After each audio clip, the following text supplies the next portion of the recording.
But I already know. But I can say you have to compare them in.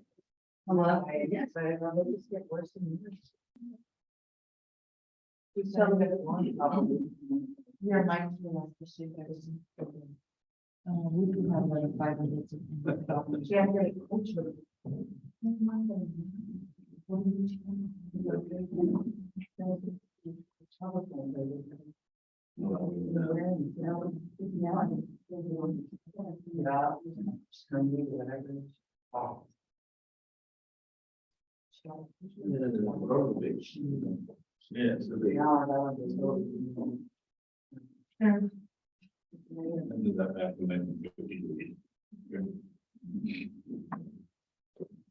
So when she passes everything, I'm doing my right.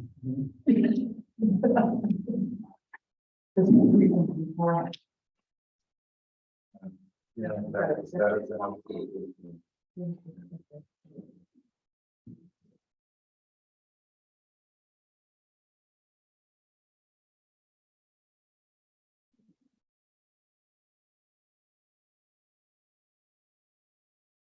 Okay, well, here's where the empty lessons, right? Of course. Good. Good job, you're very good. It is, there's an air, and quality is that here. Marketing is price. She does.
Yeah, well, they're changing some of the rules too. What? Do something. Yeah, something. Forward. We have it's the long one, so. Some water. She can do whatever she has to do. I'm always been side of excuse though, but then.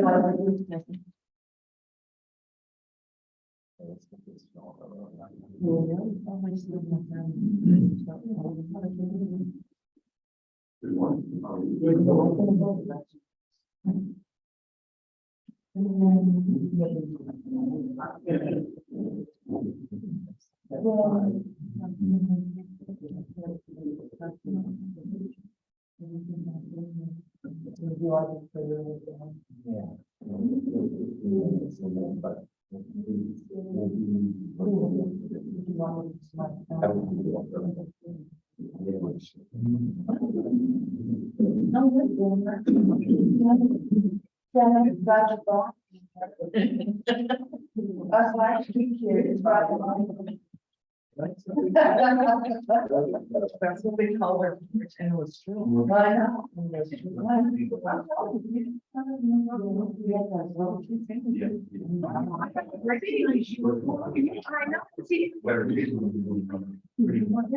I was not laughing in my jokes. People have monsters with it. How are you? Are you? I thought I pretty much like the county, but I think over. I word all the time. Exactly.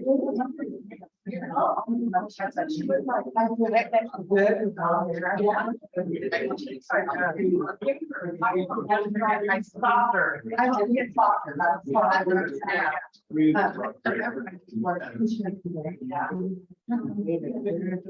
So we're called something, what? And then after was in the middle of the pandemic. Yeah. It was about here. Now for sure, I never had that. So are you still active? No, I felt a lot. I was fine. Okay, we're gonna get the meeting started here. And our break. real quick. And thank you so much for turning out for this meeting. We appreciate it very much. We didn't know how many folks would be here, and we did the best we could to get the word out to the community. This is our face-to-face meeting, and then on, I think it is it Monday, we have a Zoom meeting option as well. Yes. Okay. Yeah. We're recording this meeting, so you guys know, and it'll be up on our website down the road if you ever want to refer back to it. So begin the meeting with our roll call. Vice Chair, Here, April, Secretary, here. at large, and Chair here. Thank you. If you'd all stand for the flag salute, please. Ready, pledge. I pledge allegiance to the flag of the United States of America and to the republic for which it stands, one nation, under God, indivisible, with liberty and justice for all. Thank you.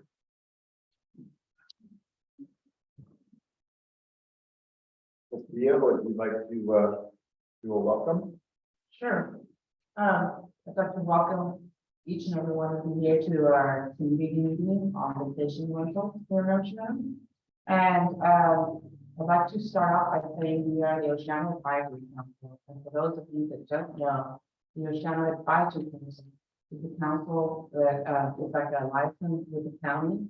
And we advise and recommend on projects planning to the county. And we also educate the public about planning issues here in Oceano. So that is our purpose. And I'd like to introduce the members here so that you attach a name to them. So I'll start with myself. My name is Olivia, and I'm a lifelong resident in my beautiful beach town of Oceano. I'm very proud to live here. And I'm living here for the rest of my life. I am the secretary of the Oceano. My name is April Dury. I am also a lifelong resident. Grew up here on the Mesa, and to Norfolk, Holding, and AJHS, so UT Martin School District has created me welcome. And I'm the vice chair, and I currently live in Oceano, behind CHC, in a rural tow truck car. So I have a very interesting perspective on my little slice of Oceano, and I love it. I love it, and that's pretty much it. Oh, and I own my own bookkeeping and tax accounting business here in town, self-employed. Fire, settled house here for 22 years. And been around the town longer than that. What I do video production, I've done video production, commercial documentary for a lot of the county and surrounding cities for just as long, if not longer. And I also been at the post for about 6 years. I'm Charles Barney. I'm the chair of the Oceano Advisory Council. I've lived here for 22 years. I own a piece of property here in Oceano, and I have a rental on that property as well. So with that, thank you, Aline. We will open for public comment for items not on the agenda. If there's something you wanted to bring to the advisory council that is not on the agenda today, which is the vacation rental ordinance, you are welcome to come up and provide that. Seeing no one, thank you. So we're here today to basically sunshine a draft of a vacation rental ordinance for the community of Oceano. And we will do a review of that ordinance as part of our opening presentation. And then we will move on to receiving public comments on the draft of the vacation rental ordinance. And we will be collecting all of these comments, we're recording them. And once the series of public information and information gathering meetings are completed, then we will go back to the draft and look at how it can be made better as a result of those comments. And then we will agendize it for discussion and voting at a Oceano Advisory Council meeting. After that, the approved draft will be sent to the county planning department for their review, and then it goes into the county bureaucracy. If ultimately the planning commission finds that it is acceptable and meets the legal standard, it will be scheduled for a hearing at the county planning commission for adoption. That is then another big public opportunity for comment and input. The planning commission will ultimately make a decision and recommendation to the board of supervisors to either approve or disapprove or approve with modification. That decision by the planning commission can be appealed to the board of supervisors. Then if that happens, we go through the same process of another public hearing, and they'll make a decision. So basically, the Oceano Advisory Council has no authority, but we do have a charge to make recommendations for the board of supervisors on issues that we think are relevant and significant to our community. And Oceano is the last coastal community or municipality in San Luis Obispo County. We're the only ones without a vacation rental ordinance.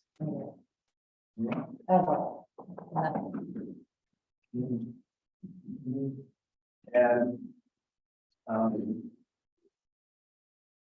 I know you're all here today because you have an interest in this, and that's exactly what the meeting is about. If you have been reading in the Tribune or just what's going on around the country, the issue of vacation rental and the controversy on vacation rental is exploding in the county. Roy Grande implemented a big set of hearings on it. Pismo Beach has just erected a moratorium on vacation rentals, and the whole issue is one that has accelerated and is now getting big on pretty much everybody's radar. So let me see. So I will also want to say that nobody on the Oceano Advisory Council owns a vacation rental property here in Oceano or anyplace else for that matter. So this is not something that anybody has a personal dog in this fight, so to speak. And now we'll just do a quick review of kind of the highlights of the ordinance, and then we'll go right into taking public comment and questions. So with that being said, our secretary, Aline Dia, put this together for us. And these are some of the common reasons that people have for concern about vacation rental ordinances. We've already talked about how we're, basically in the county, the last to be considering the vacation rental ordinance. And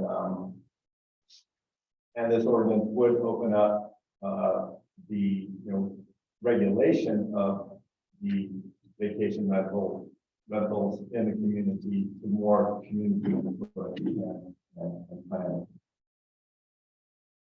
So it's really important that we understand what we're talking about. There's three types of rentals that in the county around in terms of vacation.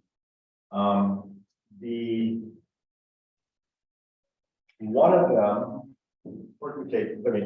to make this simple, vacation rentals do not require the owner of the property to live on the property.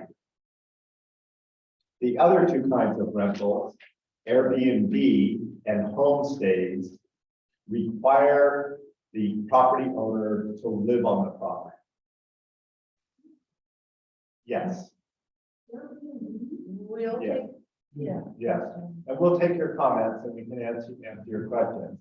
Yes, well, so an Airbnb is a rental space in a private home or condo, private residence, where the owner provides a place for the renter to stay, and they provide them with a meal, food. That's the bed and breakfast concept. In order to do that, you have to have not only a permit to have the rental, but you also have to have a county health permit because you're serving food. Thus, there's not many Airbnbs. Much more common, which B&Bs, I'm sorry, B&Bs. Thank you. Yeah, help me out. The other, the homestay rental, is where you rent out a room in your house for 2 or 3 nights or a weekend. You've got it listed on some rental site, VRBO site. You need a permit for this from the county, and you're not serving food. So you own the property, you live there, and the reason that those are not problematic by and large is because the owner is living there and they tend not to become party rentals, or there aren't the problems associated with them that there are with the vacation rental. The vacation rental, as defined for San Luis Obispo County, as you see in the top line, it's the use of an entire existing residence as a rental for transient use. You can't rent it for longer than 30 days, and you can't rent it for more than 4 times a month.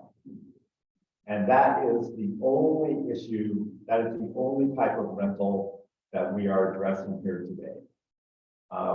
So if you're here because you're worried about your bed and breakfast or your homestay rental, this doesn't apply. I'm not trying to shoo you out the door, but I just want to get that clarified. of what exactly the vacation rental applies to. This is what, and this is the same across the county, whether it's up in Morro Bay or Cambria or Los Osos. Vacation rental means the same thing, these same categories, 3 categories apply. Again, the big distinction between is the owner living on the property or is the owner absentee? And either managing it themselves or they have a property management company managing the vacation rental. So issues of preserving long-term housing stock in communities is a big one that's impacted by vacation rentals because it takes those homes off of the market. I mean, off of the long-term housing market. And we know that we have issues housing our population in Oceano. There is the crisis in housing and the Oceano being probably the least expensive place in California to get each property has a lot of attention coming its way because vacation rentals provide a very attractive investment to people. And that is, obviously the focus of investing in a vacation rental is to make money. How well that serves the needs of the community of Oceano is partly what drives us to bring this vacation rental ordinance to the community. We want to maintain the basic community character of residential neighborhoods and minimize the nuisance factors that come with vacation rentals, which include things like, noise, large gatherings, cars parked all over, trash, and those kinds of things. One of the big complaints is around enforcement issues and where do people go when there's a big party going on next door to them. Their kids can't sleep, or there's cars parked and they're blocking their driveways because there's a party going on, or there's basically misuse of the whole concept. And we do have a hotline in San Luis Obispo County. I'm not personally aware of what the functionality of that is for people to call. I know within the coastal zone, there has to be a hotline that people can complain to. That's a requirement of the California Coastal Commission. On the inland portions, that, as I said, I'm at this point not personally don't have the facts about that. I've heard different stories. So coastal communities in dealing with vacation rentals really have 2 different areas. We have the coastal zone, which is basically west of Highway 1, that has much more detailed regulations. And those are expressed in Title 23 of the Coastal Zone Land Use Ordinance. And then we have the inland zone, which is all of the community of Oceano east of Highway 1. And it's governed by Title 22 of the County Land Use Code. As of today, on the county website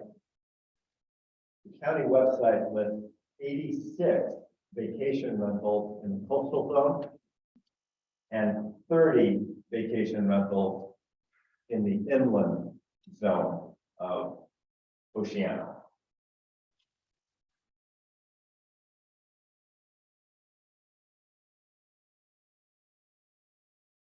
So bottom line, in terms of changes, well, actually, in terms of what this ordinance does, is it limits the number of vacation rentals henceforth, if it's adopted, in the coastal zone to no more than 100 total vacation rentals. And it basically eliminates any new vacation rentals on the inland side of Oceano.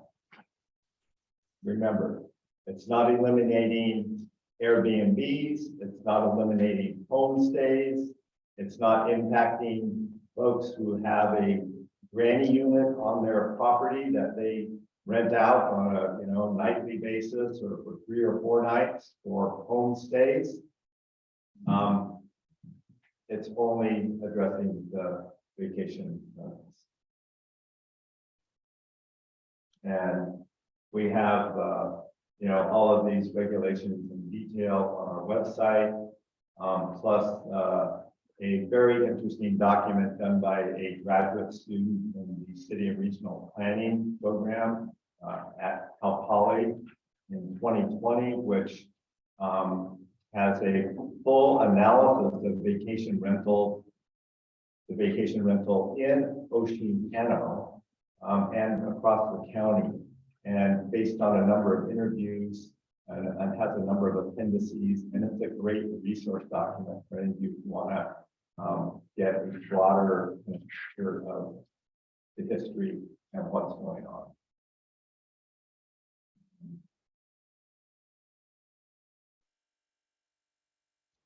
So we've pretty much gone over this information that's up here in terms of the your input, and we're here because we want that.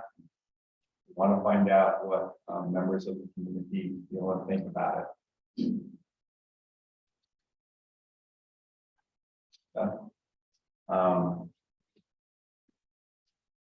I will, before I call for public comment, are there any very brief comments any of the council members want to make before we proceed here to take public comment?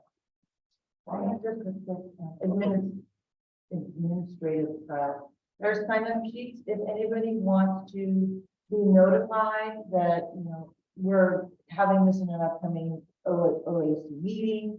In any way you want to be notified of what's going on with us, there's a sign-up sheet. If you just want to sign up, say you attended this meeting, there's a sign-up sheet. You need as little or as much information as you wish. This isn't, we're not going to tell you your car warranty is up. We just want you to be involved in our community and give input. And then the other little thing is that when you do public comment, we're limiting it to, as most every government meeting is, 3 minutes. There's some leniency, but if if we're here for 2 hours of public comment, that's a lot of time. So, and if you hear somebody already say something that you want to say, it has been said, and if you want to add to it, of course, obviously, but just keep that in mind that it's roughly 3 minutes. And we definitely look forward. We want to hear from you. This is why we're doing this, is to hear from you. I think she covered it all, just, step up to the podium and use the microphone and do your comments. Is it on? Just one quick one, I believe that all 3 new types are subject to a 12% TOT tax. So they're all taxed the same. Thank you for that, bringing that up. If you have a question now? Yes. Where does that tax go? So you can do the full one. Yeah.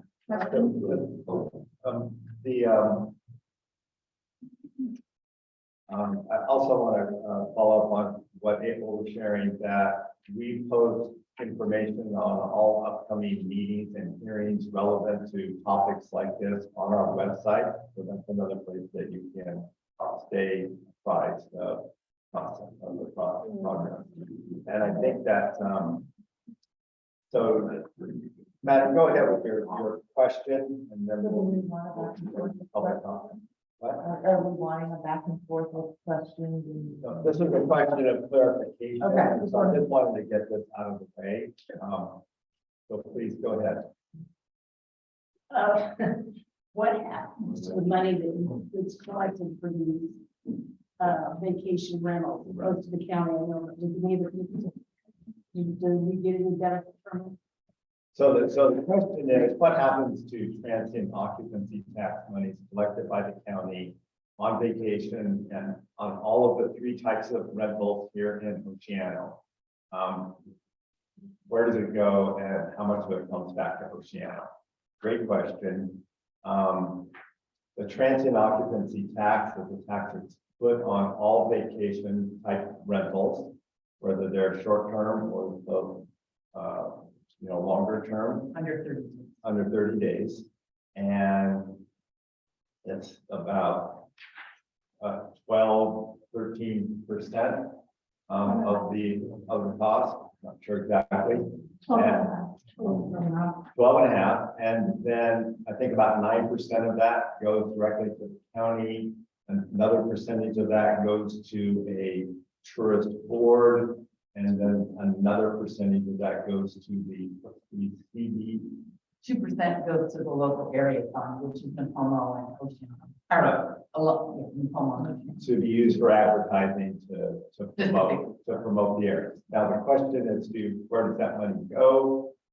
For the last 2 years, that's averaged around $500,000 a year. That goes directly into the county general fund and used as determined by the Board of Supervisors. There is no requirement, there's no guideline that any of that money necessarily needs to be spent on Oceano. So we'll start taking On that very top. well, then you'll have a chance to come on up here. I didn't mean to bring it. No. Good morning, Steve Monta, resident here of Oceano. Question, you stated this document that you're sharing with all of us is something that was generated from OAC. Yes, it's a rough draft. It's a draft. Okay, I understood that county planning is in charge of creating the documents, not necessarily an organization. Is that a question? Yes, So the answer to that would be various advisory councils throughout San Luis Obispo County have started the process. And I don't know if you know, I won't say as you know, then from an advisory council, then it's massaged, we work with the planning department. And then once it's ready for submission to the Board of Supervisors, they would make those determinations to allow it or not allow it. But Los Osos, Cayucas, many of them have started at the advisory council level, and that's what we're doing. so you're just basically jumping on the coattails of what county has proposed regarding planning for Oceano, correct? The county has not proposed anything in short-term vacation rental for Oceano at this point that I'm aware of. Is anyone else aware of that? No. We're taking the initiative and those communities, that's what they do, they take the initiative. Okay, very good. So because they want to have input on how they want the community to look like and be managed. Thank you So for that's the what we want to clarification. do. Quick add to that, I believe the county was the client for the student at Cal Poly and they were the client for the students' work on the vacation rental back in 2019. I don't know if it was planning, but I do know it was planning. Whoever the powers may be about the fiscal impact, the fiscal impact of, Your name, please, Sir sir. Tom Bent, I'm an owner down in Coast Stand. Okay, proceed. And the question is that the fiscal impact is gonna be, when you take away this bed tax and you limit us down to 4 properties, that seems like to me, it's gonna be a lot of money that's gonna jump out of the coffers and goes into this, adds this 500,000 that you're talking about.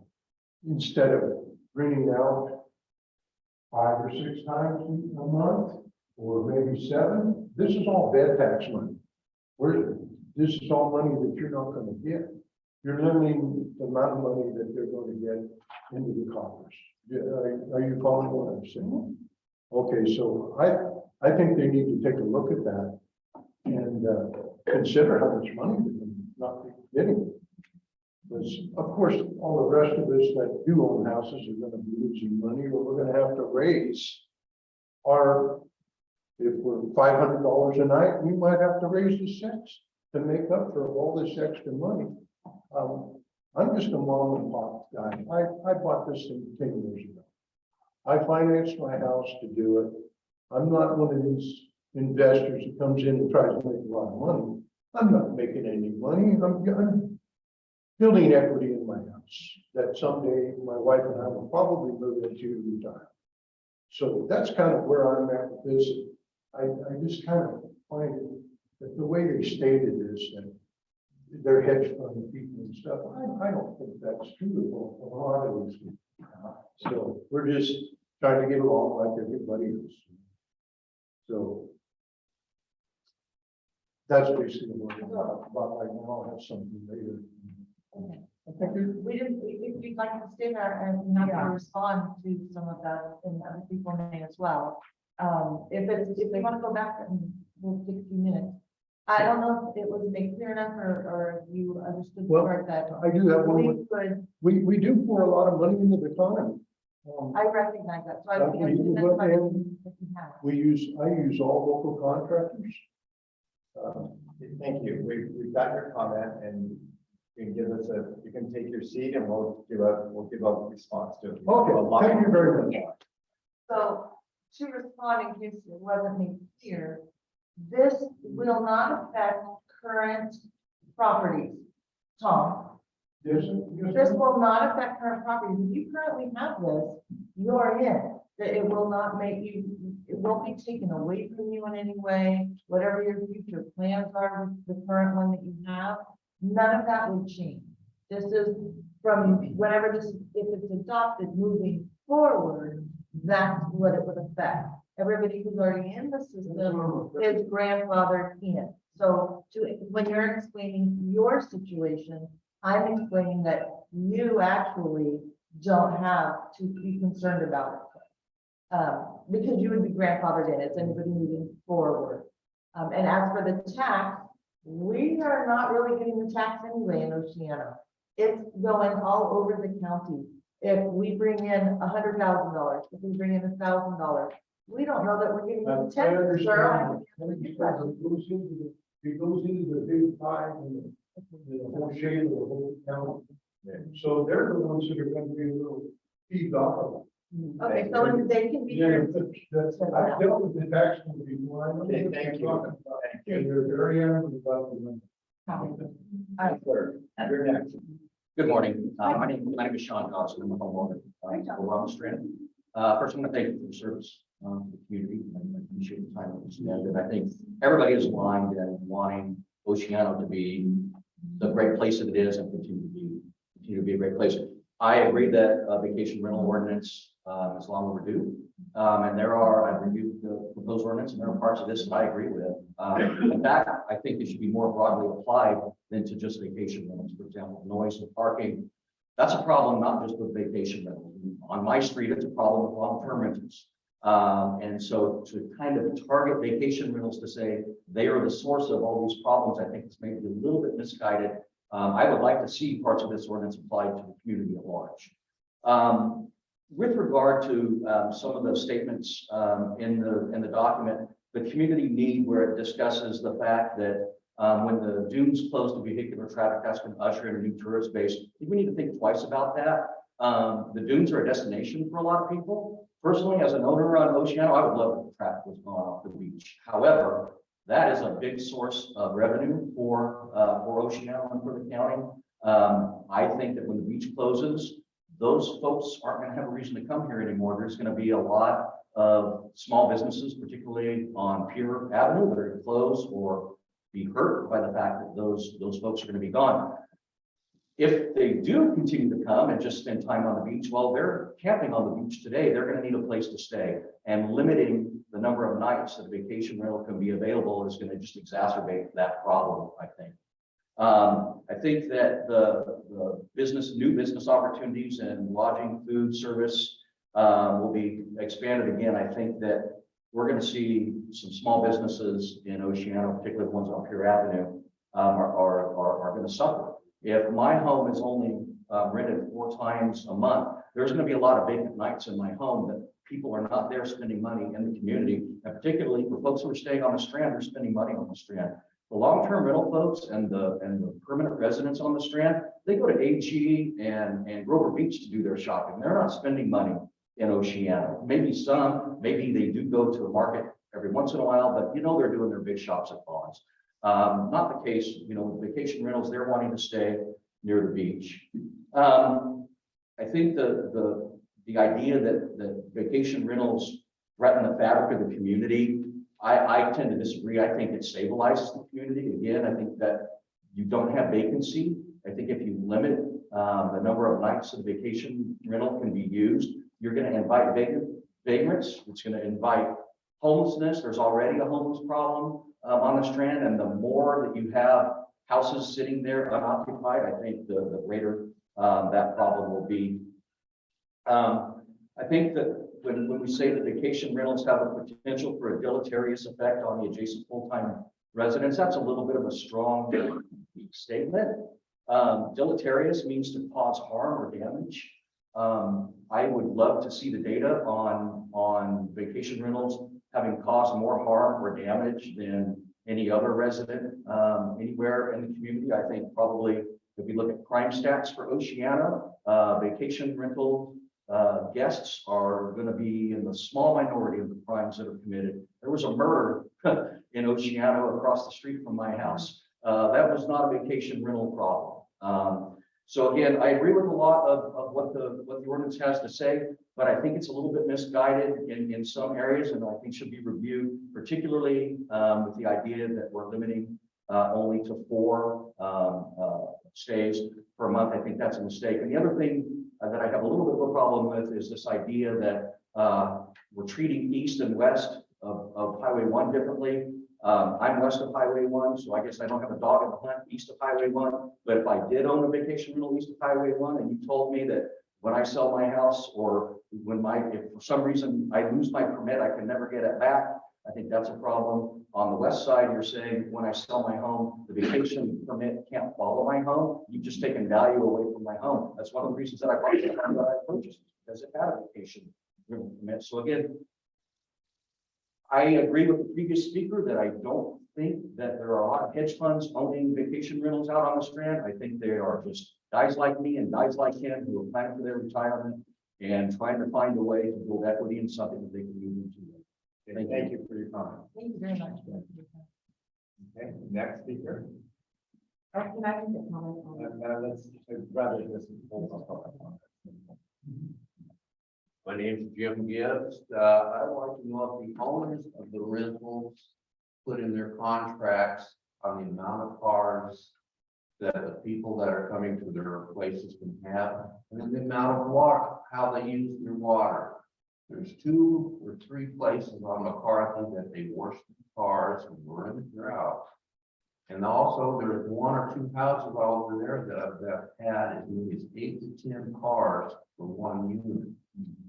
That's a lot of cars. McCarthy Avenue does not have parking for the residents, but for all the rentals. I have nothing against the rentals. I rented for a while, and there's nothing wrong with it.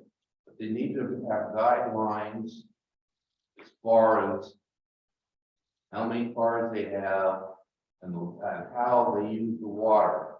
I can understand having an outside hose to wash your feet off before you go in. But it's not there for you to wash your car morning and evening. It's not having water run all the way down from Strand all the way down McCarthy Avenue so that you pull the sand off of your vehicle after you've been out on the dunes all day. 10 cars is excessive for 1 unit. And that's you know, I don't even mind the noise. You know, I can put up with all that. They're here to have a good time. And I understand that, but some of the rules that should be in their contracts as far as how many people they can have, or not how many people, but how many vehicles and the water usage. Thank you. Thank you very Thank much. you.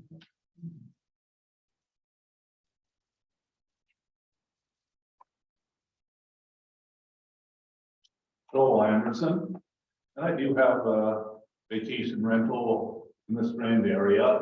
I see this as my retirement fund. A couple of questions and comments based on what I've heard so far.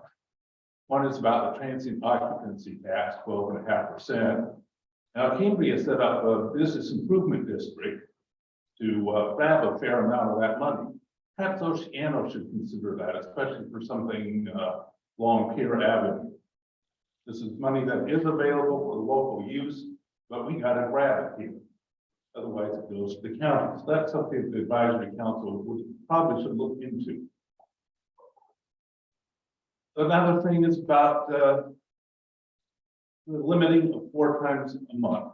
Now, most of the tenants we have coming in are what I call working class families. They can't afford to take a week off and pay for a week of vacation rental. They come over from the Central Valley, they come from Southern California. They meet usually 2 or 3 families coming together, have a good time for 2 days, come home. They spend a lot of money. I know that based on the comments I get in the guest book, a lot of them really like the melodrama. That is a fun thing. Now, Old seems to be a place they like to go to because they can just walk there. So if we limit the number of people, number of stays, this will definitely adversely affect local businesses, because these guys leave a fair amount of money in town. Couple of other things about parking. We do have something in our contract that says that you can only have 5 cars. That's 2 in the garage, 3 in the driveway. I hate to say it, some people violate this. If we're notified, we try and follow up on it. Idea about washing cars, that's a good idea. I think we'll put something in there. I just never thought of it. So that's a good point. A couple other things in the ordinance to think about is signs. Now, actually, the signs are quite valuable because when the neighbors hear a lot of noise, the number is right there on the sign, who to call, easy to find. And in the Strand neighborhood, very high percentage of the people are long-term rentals or vacation rentals. Relatively few are owner occupied. So the people, you may notify the owners of what it is, but the people living there don't know who to call. So having a sign out in front saying with the phone number is a very easy way for people to contact the owner and contact the property manager. Most property managers, or at least the ones I've all worked with, always have a way of getting either answering service to communicate with people or getting to the owner. One other minor thing is I noticed you put in something about the limiting voltage to 110 or 220. That's a good idea now, but think down the line when people have car chargers, need fast chargers for their electric car. So that might be something you just might want to eliminate. And I think that's all for Thank you, Mr. Anderson. Yeah, Very thank much. you. Next. Anything that was said, brought up, Joe?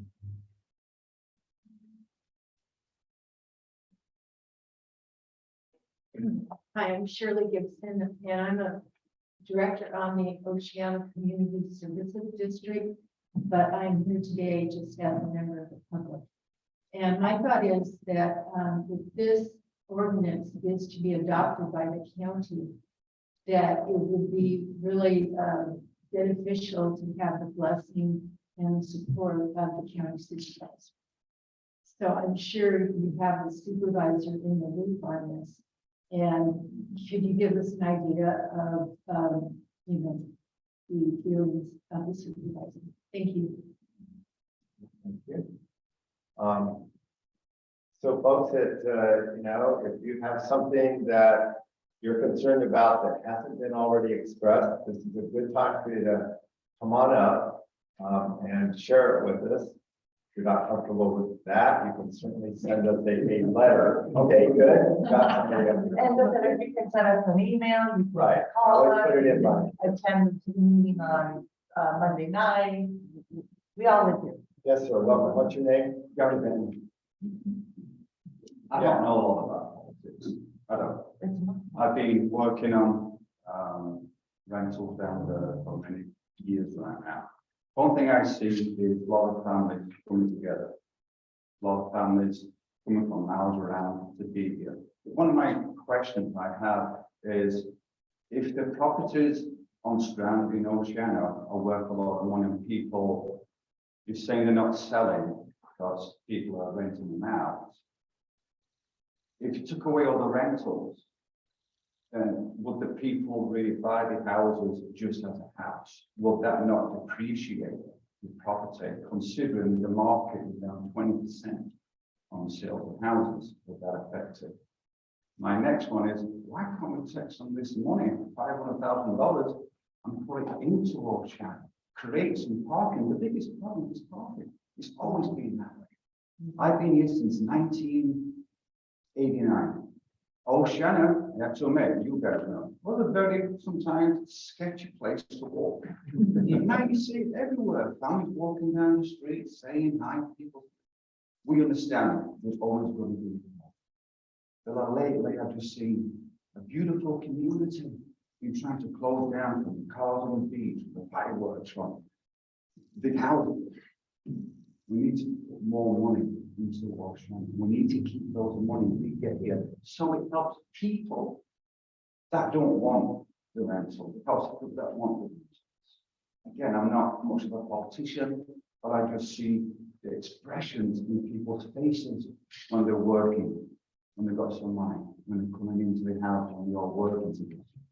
Again, that's just my opinion. Thank you very much.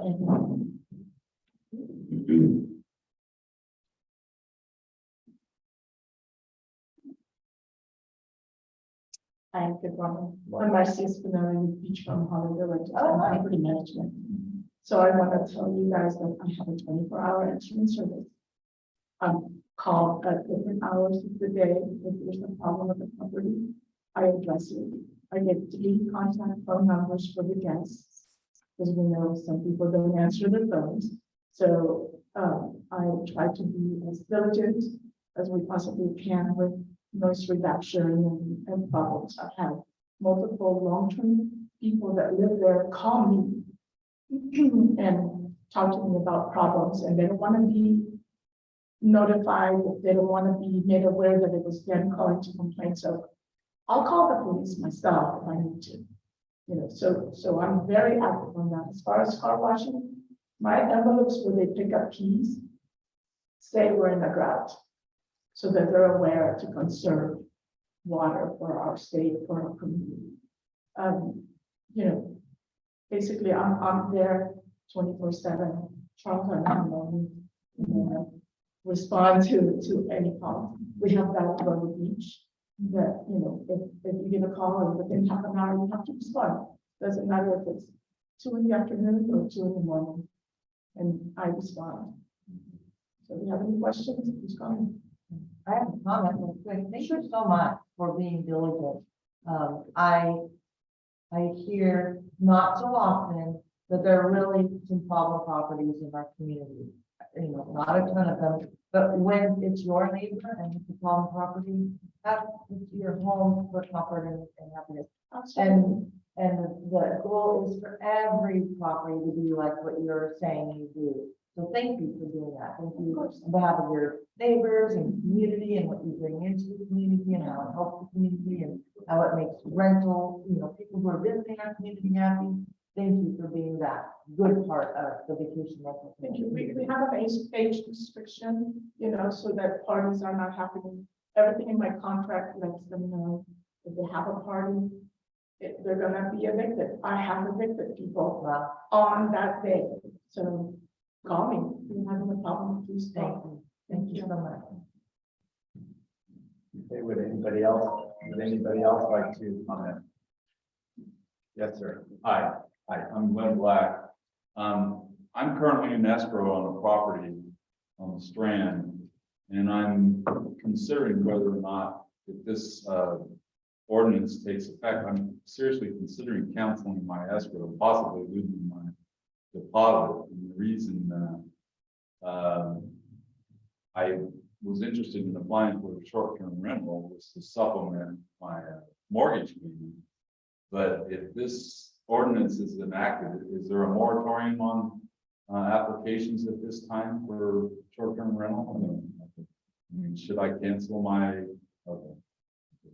I'm really concerned about it. Anyway, I appreciate you folks' time coming out on Saturday, and I'll make sure I join the Zoom meeting on Monday. Great. Thank you very Just so much. you know, as a government, execution of anything, it takes time. This will not be next month, 2 months from now, 3 months from now. It will be It'll down. be the road. next year sometime. Yeah. There's no more. You have plenty of time to have your home, get the permit, and be well established before it even gets to that point. Okay, and the 4 days, is that 4 times a month, 4 different renters a month, or Correct. okay. Or different renters. And that's not something we're proposing, that's something that was already, it's county and council. All the rest of that. Yeah, because that's, many people brought that up, and I think that's something we definitely will talk about so that it's more clarification for that. Okay, thank you. Anybody else? Yes, I sir. do have a follow-up question. It's okay. On the 4 nights, did you say that this isn't new, the 4 night thing isn't new, that it's the county, but I don't know if you know or not, but county doesn't enforce that at all. So my question is, if this ordinance goes into place, the county is not enforcing the 4 stays per month, is now all of a sudden Oceano going to try to enforce 4 stays per month? Okay, we'll address that question. Thanks. Okay.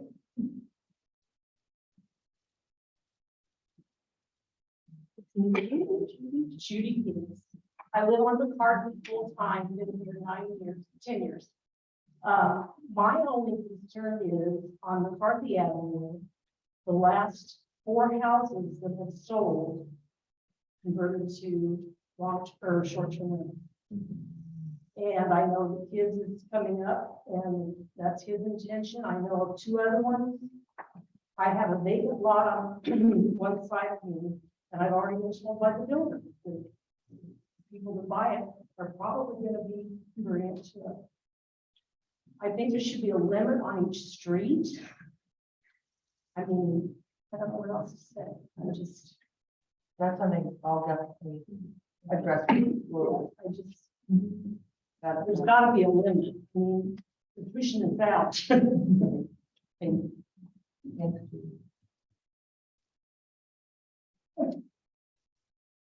My wife's comments. See, remember the gap in the last. We've got 6 rentals already established on McCarthy. McCarthy is not that long a street. And the parking situation is atrocious. It's just like one of the last B&B or rentals that was built done last year. They have a 3-car garage. 2 of the spaces in those garages, the owners turned into restrooms. They could only put 1 car in the garage, period. The county did not follow up on stopping the building of any of that stuff inside the garage. So now you've only got 3 spots in front of the garage, and the rest is on the street. And that's one of the houses that abuses the amount of cars that are there. McCarthy needs to stop the amount of it and leave some of it left to the homeowners. Okay, all right, another person. Your name, please, sir. Yeah, Sterling Bryan, we have a home on McCarthy as well. In fact, Jim and Judy are almost our neighbors. We've been there part-time for about 10 years. and mostly weekends. We intend to eventually be there full time. But what I've noticed during our 10 years of spending time on the Strand is that a lot of families come in to the vacation rentals and they thoroughly enjoy their time there. A lot of wonderful memories I'm sure these families are making. Whenever I see a proposal like this, I'm inclined to think that the government sometimes has a tendency, I'm not sure, about each individual case, but there's a tendency when a few individuals are inconvenienced or vocal, sometimes the government has a tendency to overreach a little bit. Personally, I'm more in favor of letting the marketplace dictate what goes on. I agree with Jim and Judy. The parking on McCarthy is it's not very good most of the time. But there are ways of dealing with that, I think, without overreacting. And when you start limiting things, I think sometimes things get limited a little too much, and we have to balance it out.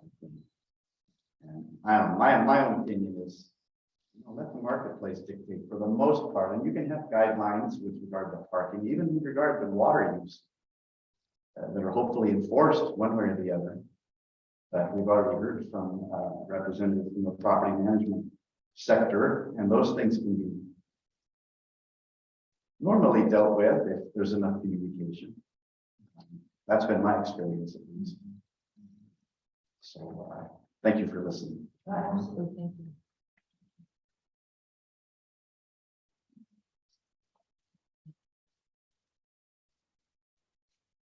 Yeah, I'm Pat Fitzgerald. I live in the Strand area. And the only thing I would really add to what everybody is saying here is we should encourage the Board of Supervisors or whoever makes the final judgments on any of this to put some of the money into the Strand area itself. I'm tired of driving down the street, looking at potholes or driving through them. In my street, I live on Surf Street, is not paved at all, it's dirt. So I don't see the reason why we have to continue to live with that kind of stuff. And also,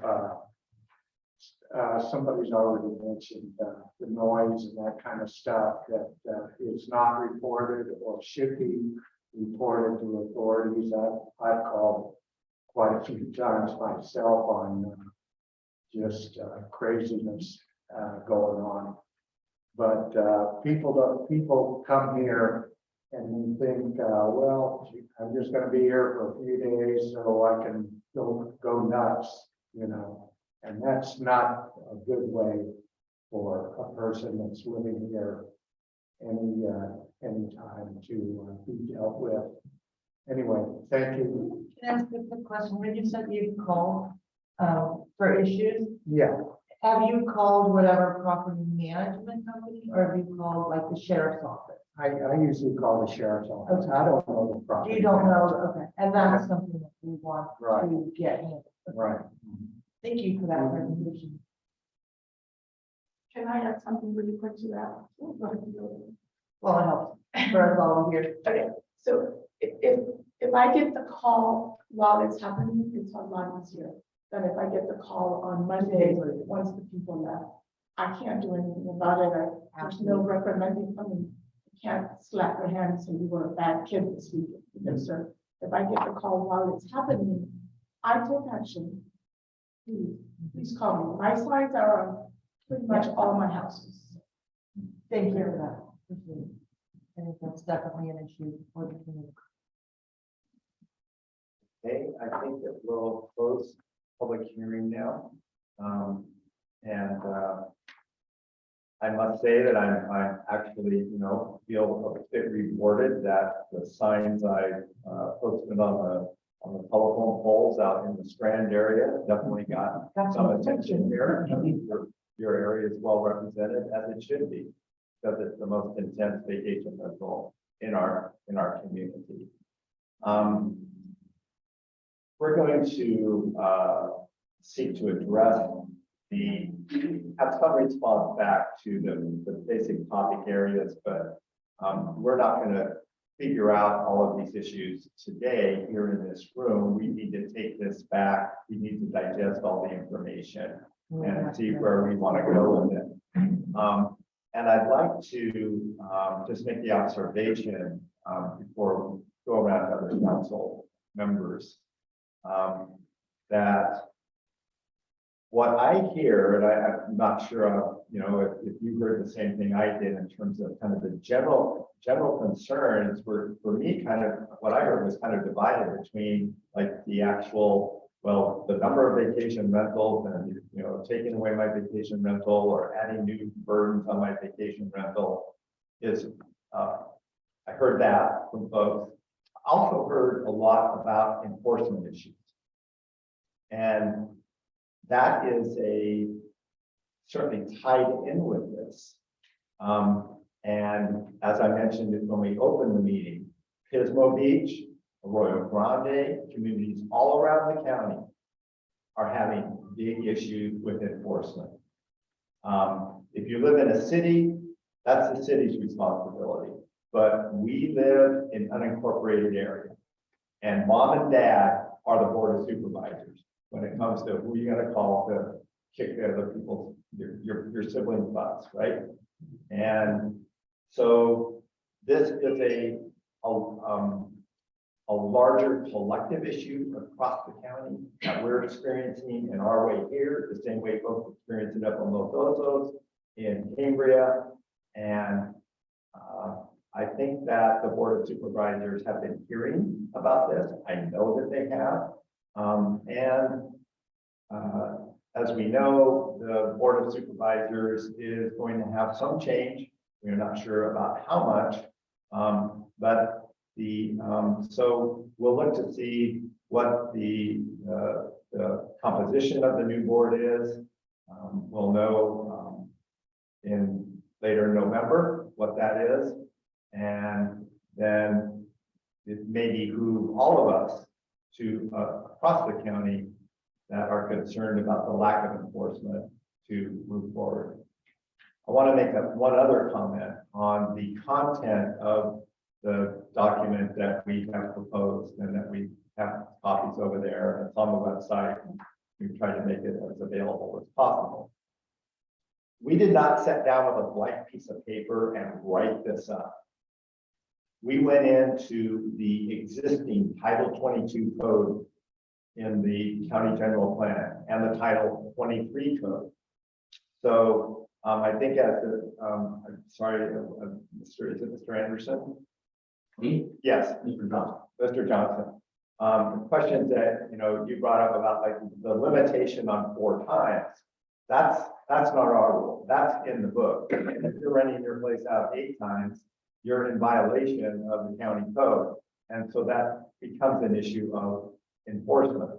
That's why and that limit was put in there so that it wouldn't be a vacation rental would not be a like 2-night stay hotel. I mean, I think that's something I've heard from residents. It's like, hey, I didn't move into this neighborhood to live next to a hotel where there's a different group of people coming in every 2-3 days. So that the county ordinance, when they put in that limitation, we're seeking to mitigate like the impacts only like 4 times a month as opposed to 8 or 12 or however you're working. And I find it interesting that they willingly collect the TOT for more than 4 states. I never say a word. And then, and finally, one last comment on the TOT. When I hear people complaining that, why isn't this TOT come back to Oceano? Well, I to say personally that falls on receptive ears because I have that concern as a member of the community.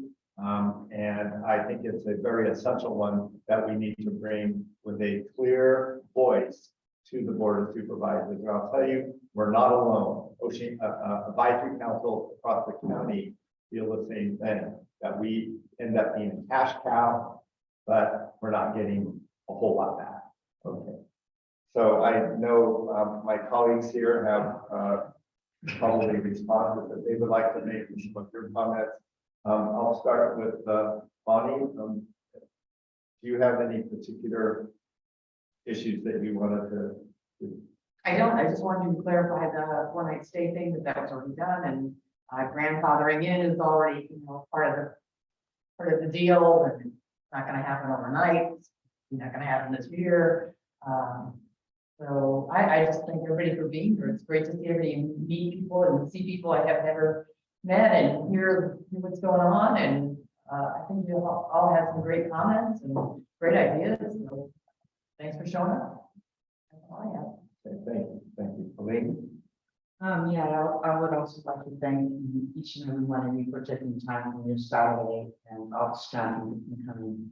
I'd like to say that the TOT, the tax coming back to Oceano is something that the Oceano Advisory Council has brought up to the county and discussed at length in various meetings. So, but it takes more than just 4 or 5 of us. It takes the community, and especially those in the surrounding area. That is our beach street. That is our beach street. We are so lucky and blessed to live here in Oceano and have the beautiful beach and views that we do. And we deserve a nice, beautiful beach street. The sidewalks there are terrible. The whole area there, from the park to the beach. The park area, the community park, that's nice. They keep all that really nice and clean, but then from there on, it's like a third world. Talking about third world countries, but yeah. So we need to make your voice heard to our new supervisor, and let them, let all the supervisors know that we deserve a decent beach street, that we, people come from all over California to see our beautiful beach dunes. So we want some of that tax money coming back to that street. They need to have decent sidewalks. And our street needs to look decent if they, for the tourists that come and for our community. We have pride in the community, so we need to speak out and let them know. And we will have other community meetings so that you, talk to your neighbors and people about the importance of vacation rental. Your input is going to be taken into consideration. It is very important.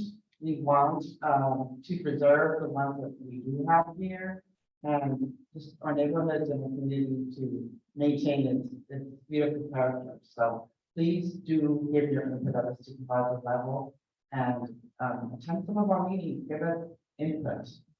This is not going to be the only one, and your voice is important. This is going to be our ordinance. This isn't Oceano Advisory ordinance. This is community's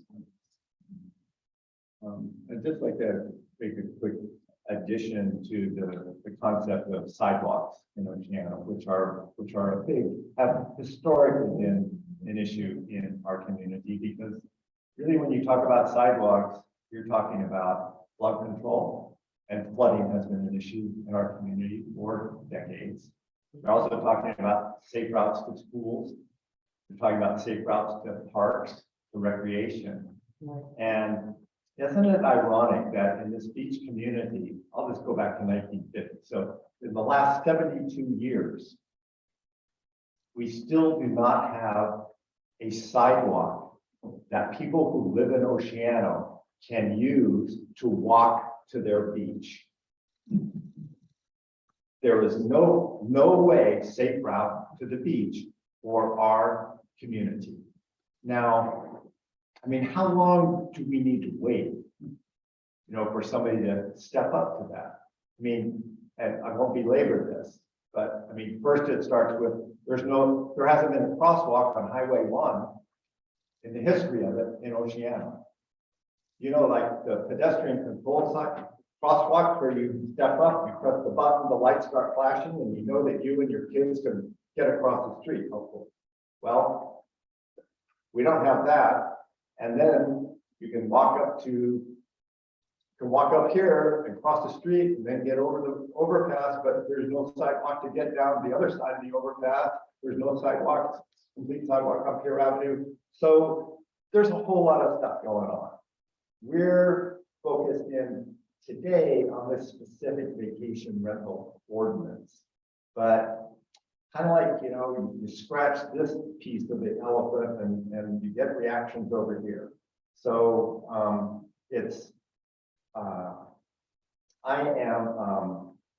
overjoyed to get the amount and quality of feedback from you. But remember that this is not a document that we created out of whole cloth. A lot of cut and pasting, and the major change we made was to put some hard line limits on it. Now, when I say that, it's not like, okay, damn it, 100 or nothing else. It's like, we want the input. I mean, if we put a limit on the number of vacation rentals on the coastal side, should it be 125? Do you want a certain number allowed on the inland side? Those are all things that we're in process with. And so your input is very important to it. And I'll stop there. April. Thank you all for coming out. I very much appreciate it. I'm so happy that this community involvement, there's so many SDSC meetings that we see where no one shows up. So thank you. This obviously means something to you. And we want that. We want to hear what it means to you. So with that in mind, I have a tax and accounting background. So I understand the concept of property values and scheduling rental income, depreciation, the bigger picture. So I recognize all that and I value the importance of that. So when I say that, I'm saying that because people will be grandfathered in. You're not going to lose anything if you already have it or if you get these permits before any ordinance comes into place. I'm going to list the things that I felt were the majority of issues that should be addressed by the people. Enforcement is number one, that people feel that enforcement doesn't happen. And that is within throughout the county, whether it's political science, whether it's trash, whether it's, those 8-frame sandwich boards out in the street saying snow cones down the street, which aren't even allowed to have. So the county is a complaint-driven system. They don't proactively go out and look for broken windows. They need you to call for broken windows, and then they'll say, well, we have a bigger broken window, so your little broken window isn't a priority. We have that problem today, no matter what ordinance comes into place. So we hear you on that. Signage is imperative, as the lady expressed how from rentals she has signs that say, well, here, that's something we want anybody in the community to be able to see on a vacation rental is where to reach someone. The city of Arroyo Grande has a page listing for every vacation rental address, what the manager, whether it's the owner or whoever, what their phone number is. So we would look to try to have something where it's a universal piece where everybody could see that. So signage, water usage is a big concern, and I absolutely agree with you. We pay every time for the rates to increase. If it's 10% or 3% or 8%, we pay that. Vacationers, it's absorbed in their rental, and they don't understand that. But the infrastructure is what we, the residents, pay for, and that matters to us. And we are as well. The parking issues and lack of, especially McCarthy, the Strand, the Heavier, where there's so many rentals. It's supposed to be, when they create these kinds of things, that off-street parking is not allowed to be considered part of the parking available. So let's say it's required that you have 3 spots. You're not allowed to say, well, 2 of them are off-site, they're on the street. That if it's required 3, it's required 3 on the property. So we know that. And then clearly limiting the number of nights that the county has decided that's something I'm not very familiar with, so I would like to get more familiar with because that clearly is a big issue with everybody. And then while McCarthy was the example, it happens a lot where we don't want 3 vacation rentals side by side. And so that everybody in that little area is impacted by a multiple amount. So we're looking to have it like every 1,000 feet, you know, give it some buffer space. That's something we are looking into and thinking about. So if, and I apologize, you know, if it's grandfathered in, we can't tell people, okay, you can't do that anymore. But moving forward, that matters to the community. It's a quality of life. If every one of your neighbors is a different neighbor every weekend, that's not fair. And to that point, I hope you guys understand why this personally matters to me. When it comes time to vote, and the resident who owns the property at 1212, you know, name a street, Church Street, they don't live here.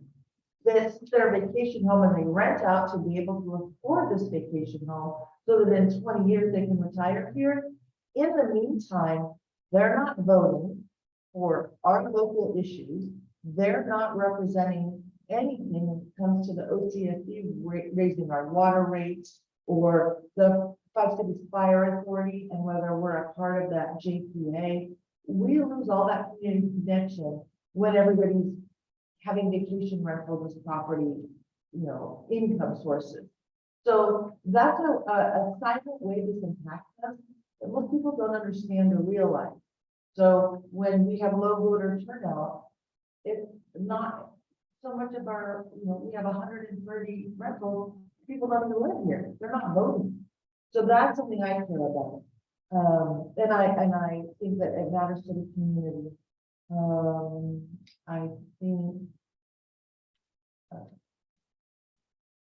I think that was, you know, I heard, oh, the last thing I do want to say, somebody mentioned, why don't we have, we Oceano, a way that we can, like some other areas do, where we can grab some of that TOT money and bring it into our community particularly. We have that. We have a TBID, a tourism board, you know, improvement bid for Napomo Oceano specifically. There's an OCSD member who's on that, not someone else. And so they spend the money the way they want to. You guys don't even go to those meetings. No one goes to those meetings. You don't even understand how this money is being spent. We get a new sign on Highway 1 with a freshly painted dolphin that says, "Welcome to Oceano." That's where our TOT is going. It's a beautiful sign. I'm not against it. But it's not giving us sidewalks. It's not giving us adequate lighting. It's not giving us safety for our children to get to school. It's not giving you the, you know, driveways and streets and roads on the Strand. So that money is being spent that you could go to those meetings and not stay, but know that that's happening. So it's, you do have some control over that. We do have a TBID for Oceano and Napomo specifically. County run, they take our money, the TOT money, and use it in that source. But there's restrictions on how that money can be spent. It must be spent in certain ways, and that is, it's called heads in bed. They want a head in the bed so that they can collect a tax, so that they can spend money in Arkansas to put an ad saying, Arkansas is a hard day at work, so vacation in Pismo Beach, Oceano, Grover, whatever. And so that's what that money is, just to bring more people over here. So that's what our TOT does. It's not really helping us. And I hope that you guys know that and get more involved in the community to make a change on that. So that's a backstory to that. We have some resources up here. There's a county website that you can go to. We have, April has it up on one of her screens over here. You can The large take a screen. look at it. That identifies most of the vacation rentals, Permitted. the permitted vacation rentals. We're not talking about the homestays, we're not talking about the bed and breakfast, but vacation rentals in Oceano. So you can take a look at that. This is the county site. We cannot assert that this is a fully accurate one. We have found issues. in the research where places that are being advertised as vacation rentals do not show up on the list of permitted vacation rentals. This is a common issue and a big one around enforcement because those folks are getting a free ride. They're flying under the radar, which isn't fair to anybody. So with Just that, to explain real quick, if you go to here and you know, like you live on 24th of Paso Robles, let's say, you can look at that map, and if you know there's a vacation rental happening around you, you can go on this map, look where you live, and see if that parcel is designated, and then you'll know it's permitted or not permitted. And this is all of Oceano, from the Strand all the way over towards Halcyon. And you're welcome to come look at it and click on any one of those. You can click on your own property if you want, see what it says. But that's, if you want to look at the URL, you can look at that at your leisure. We can put a link on our website so that you'll have one place to always know where to go and look at that. good idea. And so, and if you want a little tutorial, April will stay around and help you out with that. We'll be here for a little bit more time if you just want to have a little more informal chat. And Monday. other than that, Monday. thank you very much. And we have again for anybody that wants to participate in this process. We have the Monday meeting, the Zoom meeting, and of course, you're always welcome to send in written comments. So with that, I'd like to thank you all again for showing up, and I will, using this gavel. Officially adjourn the meeting. Thank you. Thank you so much. I